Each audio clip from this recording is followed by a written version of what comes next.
खुलुमबाय फरायसा लोगो नोंथांमोन गासैखौबो गोदान मोनसे भिडिअ बरायनाय जाबाय। स' फरायसा लोगो नोंथांमोन दिनै आं बे भिडिअनि गेजेरजों नोंथांमोननि ससियेल साइन्सनि दिनै जानानै थांनाय 2025 मायथाइनि MCQनि माखासे गेबें फिननायखौ लानानै फैदों आरो बे जाहैबाय सेट ए। नोंथांमोना गुबुन गुबुन सेटफोर दङ जायफोर सेट बी, सेट सी आरो सेट डी गोग्लैदों। बिथांमोना नैबे सेट ए निफ्रायनो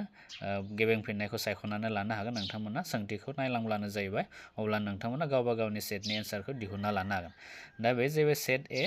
दा बेवहाय नोंथांमोना नुनो मोन्दों दा गिबि कुइसनाव दङ दा बेवहाय सेक्सन ए। दा कुइसननि पेजआ गोबां दंथारो बेवहाय। दा नोंथांमोना माने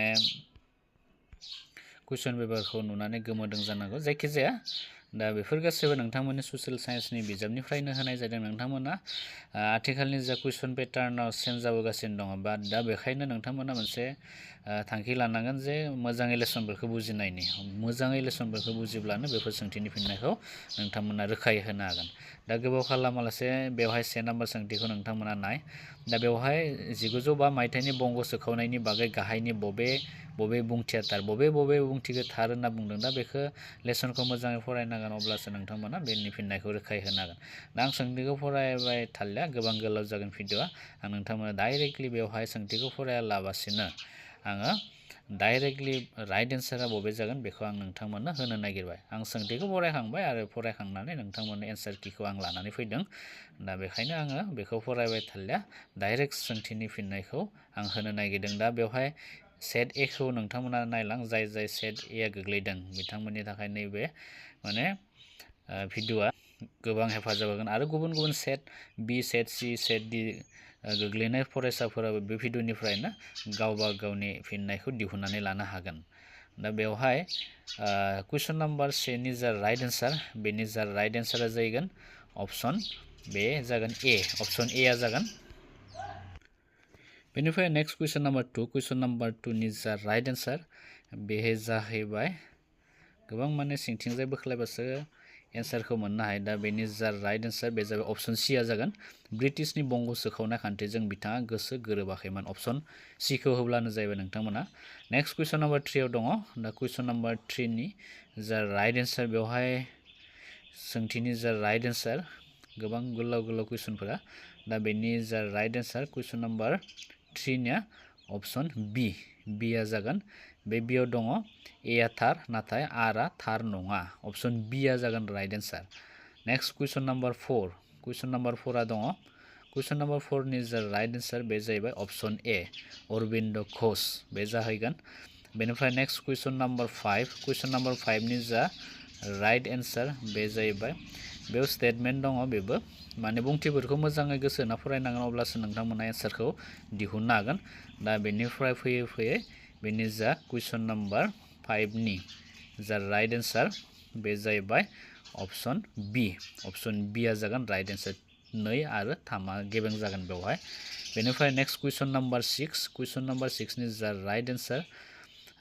बेयो जाहैबाय, कुइसन नाम्बार 6 नि राइट एन्सारा जाहैबाय अप्सन बी आ जागोन। बे अप्सन बी 1 आरो 3 आ कारेक्ट। माने बे बाथ्राफोरखौ सिगांनि जा बाथ्रा होनाय दं बेखौ नोंथांमोना मोजाङै फरायनानै बुजिना ला, आरो बुजिना लानायनि उनाव नैयाव जा होनाय दङ बे जाहैबाय राइट एन्सारा जागोन 1 and 3। बे जाहैगोन अप्सन बी आ जाबाय कारेक्ट एन्सार। बेनिफ्राय नेक्स्ट कुइसन नाम्बार 7। कुइसन नाम्बार 7 नि जा राइट एन्सार, बे कुइसन नाम्बार 7 नि राइट एन्सारा जाहैबाय अप्सन डी। डी आ जागोन 3, 4, 1, 3,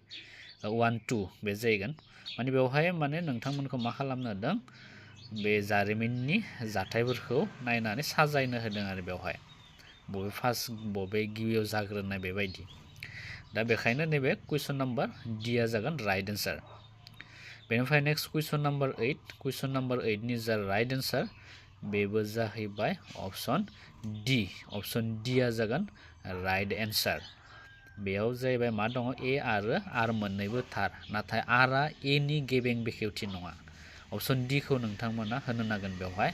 बेनिफ्राय नेक्स्ट कुइसन नाम्बार 9 आव दङ। कुइसन नाम्बार 9 नि राइट एन्सारा जाहैबाय अप्सन डी। अप्सन डी आव मा दङ, इयुननि बिग्रायारि सोमावसारनायफोराव बेनि जेबो गोनां गोहोम गोग्लैयाखैमोन। बेनिफ्राय नेक्स्ट कुइसन नम्बर 10 कुइसन नम्बर 10 नि जा राइट एन्सार बे जाहैबाय ऑप्शन सी ऑप्शन सी जागोन बेवहाय दङ लिरनाय ब्रिटिशफोरा बिसोरनि आखाइनिफ्राय लाखेरास खाजोना होनाङि हानि बांदेर बाहागोखौ सेनानै लादोंमोन ऑप्शन सी जागोन राइट एन्सार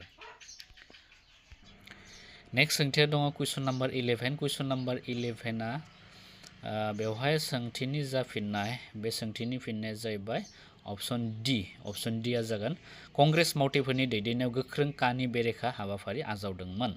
बेनिफ्राय नेक्स्ट कुइसन नम्बर 12 नि जा राइट एन्सार बे जाहैबाय ऑप्शन बी दान्दि हान्थिनाय आयेन मानि सोमावसारनाय बे जाहैगोन ऑप्शन बी जागोन राइट एन्सार बेनिफ्राय नेक्स्ट कुइसन नम्बर 13 निया बेवहाय दङ बे माखासे बाथ्रा होनाय दं बेयाव गेबें फिननायखौ सायख'नो होदों माने गोरोबनो होदों आरो बेवहाय दा बेनिफ्राय दा बेनिनो जा राइट एन्सार बे कुइसन नम्बर बेसांमोन बे 13 नि जा राइट एन्सार बे 13 नि राइट एन्सार जाबाय ऑप्शन ए जागोन राइट एन्सार बेनिफ्राय नेक्स्ट कुइसन नम्बर 14 नि जा राइट एन्सार बे जाहैबाय ऑप्शन डी जागोन बेयो ग्रीक रमान आदबजों सोमोन्दो गोनां बेनिफ्राय नेक्स्ट कुइसनाव दङ नेक्स्ट 15 नम्बराव दङ 15 नम्बरनि जा राइट एन्सार बेनि जा राइट एन्सार बे जाहैबाय ऑप्शन बी गुबुन गुबुन ओनसोलजों दिन्थिग्रा गुबुन गुबुन राव फोरबो आरो शिल्प आरिमुनि गेजेरजों ऑप्शन बी जागोन राइट एन्सार नोंथांमोना माबा माबि दाउसिन दाउला गाबनाय खोनाबाय दङ आं माने एसे गुबुन जायगायाव खालामदोंना बेखायनो बेबायदि सोदोब गाबनाय सोदोबफोरखौ खोनानो मोनदों दा बेखौ गोसो होआलासे नैबे फिननायफोरखौ गोसो लानो जाहैबाय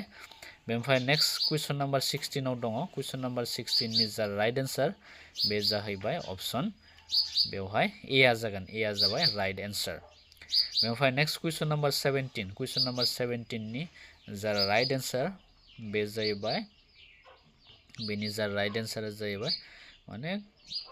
अपसनफोरखौनो गोबां माने सिंथारावसो दङ ना जा बे 17 नि जा राइट एन्सार बे जाहैबाय ऑप्शन बी जागोन ऑप्शन बी 17 नि जा राइट एन्सार ऑप्शन बी बेनिफ्राय नेक्स्ट 18 नि जा राइट एन्सार बेबो सायख'ना दिहुननो दों गेबें बाथ्राफोरखौ बेनिफ्राय कुइसनफोरा एसे टाफानो माने गोबां बुजिनो गोनां जायो आरो टाइम नांगौ बुजिनायाव बेनिफ्राय कुइसन नम्बर 18 नि जा राइट एन्सार बे कुइसन नम्बर 18 नि राइट एन्सारा जाहैबाय ऑप्शन डी 1 and 3 गेबें जागोन आरो ऑप्शन डी जाबाय राइट एन्सार बेनिफ्राय नेक्स्ट कुइसन नम्बर 19 नि जा राइट एन्सार बे जाहैबाय ऑप्शन बी जागोन राइट एन्सार गोदान आबहावा गोरोबनाय बिरोंदामिननि बागै सोरजिलु बिजिरसंनाय बे ऑप्शन बी जागोन ओमफ्राय नेक्स्ट कुइसन नम्बर 20 नि जा राइट एन्सार बे जाबाय बे जाहैगोन ऑप्शन ए आव दङ ए आरो आर मोननैबो थार बे जागोन बेनिफ्राय नेक्स्ट कुइसन नम्बर दङ 21 नि जा राइट एन्सार बेबो माने बबे बिबुंथिया सैथो होनना बुंदो 21 नि जा राइट एन्सार बे जाहैबाय ऑप्शन डी जागोन 1 and 3 जाबाय राइट एन्सार नेक्स्ट कुइसन नम्बर 22 नि जा राइट एन्सार बे जाहैबाय गोलाव गोलावथार कुइसनफोरा बेनिफ्राय बेनि जा 22 नि राइट एन्सार बे जाबाय ऑप्शन ए 1 and 4 बे जाहैगोन बेनिफ्राय नेक्स्ट 21 ना थांबाय डी नैबे 22 खौ नाय नोंथांमोना 22 खौ नाय 22 नि जा राइट एन्सार बे 22 नि जा राइट एन्सार बे जाहैबाय ऑप्शन ए जागोन नैबे ऑप्शन ए आरो आर मोननैबो गेबें आरो आरआ ए नि गेबें बेखेवथिनाय बे जागोन ऑप्शन ए जागोन राइट एन्सार नेक्स्ट कुइसन नम्बर 23 दङ 23 नि जा राइट एन्सार बे जाहैबाय ऑप्शन बी 1 2 3 बे जाहैगोन बेनिफ्राय नेक्स्ट कुइसन नम्बर 24 नि जा राइट एन्सार बे जाहैबाय ऑप्शन बेवहाय दङ डी जागोन कारेक्ट एन्सार ऑप्शन डी खौ नोंथांमोना होननांगोन 24 नि जा राइट एन्सार नेक्स्ट कुइसन नम्बर 25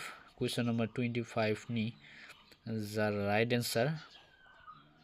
25 नि एन्सारा जाहैबाय बेवहाय ऑप्शन डी जागोन 1 and 2 नेक्स्ट कुइसन नम्बर 26 नि जा राइट एन्सार बे जाहैबाय ऑप्शन ए आ जागोन 26 नि जा राइट एन्सार ऑप्शन ए बेवहाय ए आव दङ से आरो 2 मोननैबो थार बे जागोन नेक्स्ट क्वेश्चन नम्बर 27 नि जा राइट एन्सार माने क्वेश्चनफोरा गोलाव बुजिनो गोनांथार थार फिननायखौ सायख' बिदि दङ माने नोंसोर दा ने 1 आव मा लिरनाय दङ बेखौ फरायना नायनांगोन 2 आवबो मा दङ बेखौ मोजाङै बुजिनांगोन फरायनायनि उनाव राइट एन्सारा बबे बेखौसो लिरनांगोन दा बेबायदि गोबां फैदों आरो देग्लायनि एसएसएलसि आनजादाव स्टेटमेन्ट होनना बुङो बेखौ माने बुंथि होनाय थानाय बुंथिखौ बुजिनानै थार नंखाय बेखौ सायख'नाय बेबायदि माने बेबायदि कुइसनाव माने नैफोर जा कुइसन होनाय दङ बेफोर माने सिभिल सार्भिस एग्जामफोराव फैनाय बायदि आरो सिभिल सार्भिस आनजादफोराव बेबायदि फैयो दा जायखिजाया दा नैबे 27 नि जा राइट एन्सारा जाहैगोन बेवहाय ऑप्शन सी आ जागोन ऑप्शन सी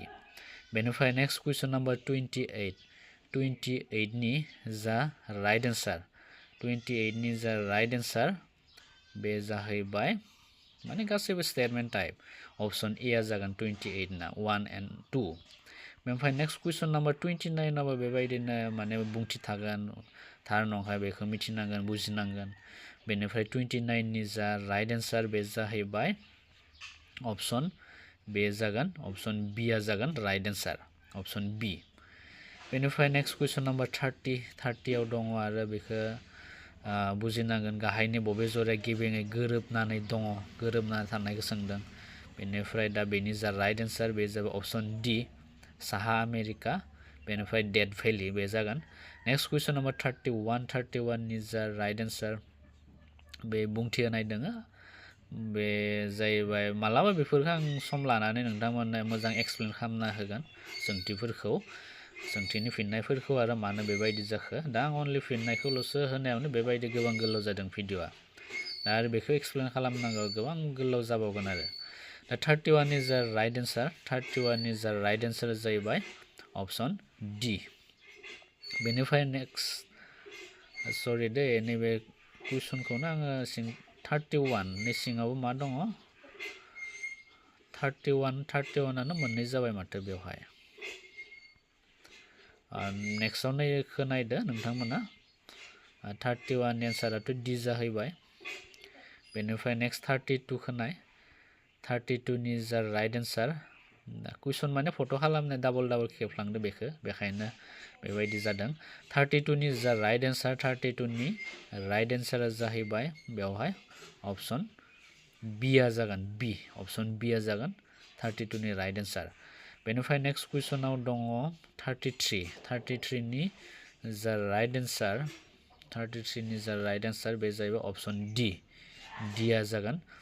बेनिफ्राय नेक्स्ट कुइसन नम्बर 34 नि जा राइट एन्सार बे जाहैबाय ऑप्शन बी 1981 to 1991 बे जाहैगोन ओमफ्राय नेक्स्ट कुइसन नम्बर 35 नि जा राइट एन्सार